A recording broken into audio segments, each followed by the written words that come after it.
Et si l'immobilier flambait à nouveau? Je sais, lors de mes dernières vidéos, le scénario était celui d'une évolution soft des prix après plusieurs années de baisse. Mais force est de constater que les choses tendent à s'accélérer. Sur un an, les prix progressent désormais de près de 2%. C'est peut-être sans commune mesure avec l'ancienne vague, mais il suffit de resserrer l'échelle du temps et des variations pour bien s'apercevoir qu'il se passe quelque chose depuis plusieurs mois. Ce n'est en outre qu'une moyenne nationale. Or, on le sait bien, il n'existe pas un marché unique de l'immobilier, mais des marchés de l'immobilier. Le plus emblématique, celui de Paris, affiche un rythme de progression désormais proche de 4% sur un an. Cela n'était plus arrivé depuis début 2012. Lyon est sur le même tempo, avec une trajectoire assez proche. Finalement, la question que tout le monde se pose est bien de savoir si la fièvre immobilière s'est à nouveau emparée de la France. Et pourquoi pas? Après tout, les volumes sont là, et près de 850 000 transactions ont été conclues l'année dernière. C'est bien simple, jamais il ne se sera vendu autant de biens en France et le record de mai 2006 est tombé.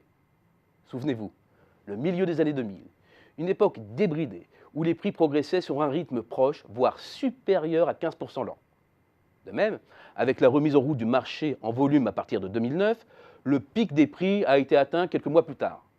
Or, malgré un nombre record de ventes en 2016, les prix n'auront progressé d'à peine 1,3% et n'auront toujours pas effacé le recul précédent. Pour être précis, les prix fin 2016 étaient inférieurs de 5% environ à ceux de la fin 2011. L'impression donnée est que le lien entre volume et prix s'est distendu au fil du temps et qu'emballement des transactions ne rime plus forcément avec flambée des prix.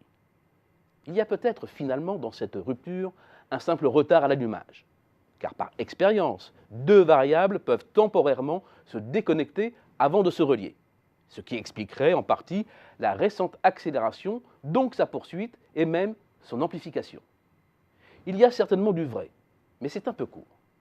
Si en moyenne les prix ne s'élèvent pas plus, c'est que tout le territoire n'est pas à l'unisson. Au niveau des principales villes, selon les données des notaires, les prix étaient en hausse de 2 à 6% à Strasbourg, Metz, Nantes, Lille, Marseille par exemple. Alors que les baisses s'étalent de 3 à 8% à Montpellier, en passant par Saint-Étienne, Rouen, jusqu'à Amiens, et la liste n'est pas exhaustive. Il ne faut donc pas s'attendre à un emballement général du marché de l'immobilier. C'est un marché en peau de léopard. Dans certaines zones blanches, les prix sont en baisse et compte tenu de l'évolution de l'activité économique et de la dynamique des emplois dans ces bassins, la situation immobilière ne s'améliorera pas ou marginalement. En revanche, il y a aussi des taches sombres où les prix se tendent à nouveau et leurs évolutions risquent bien de changer de braquet. Car du côté des conditions financières, l'environnement est exceptionnel. Les banques prêtent, et même beaucoup. Et les records, mensuels comme en cumul sur 12 mois, tombent les uns après les autres. C'est évidemment un bon signe, même si 3 bémols sont à mettre en évidence. La part des renégociations reste importante, donc tout ne va pas à l'habitat. Compte tenu de la reprise des mises en chantier, une part croissante prend la direction de la construction neuve. Enfin, la faiblesse des taux modifie le partage entre apport et emprunt. Cette précaution prise, il n'en demeure pas moins que cela reste très favorable.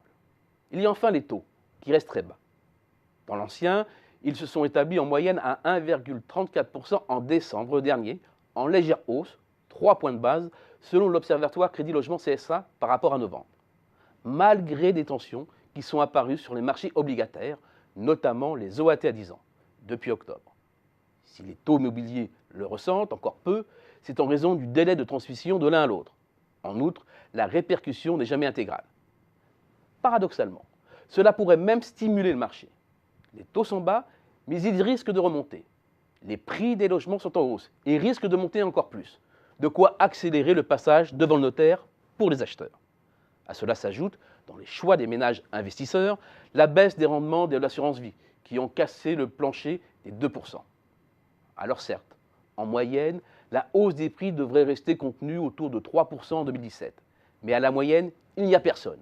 Et dans certaines villes, très prisées, l'emballement n'est pas loin, avec le risque d'apparition de nouvelles bulles. Mais des bulles de courte durée dont pourraient bien faire les frais ceux qui s'engouffrent dans l'opportunité des taux faibles.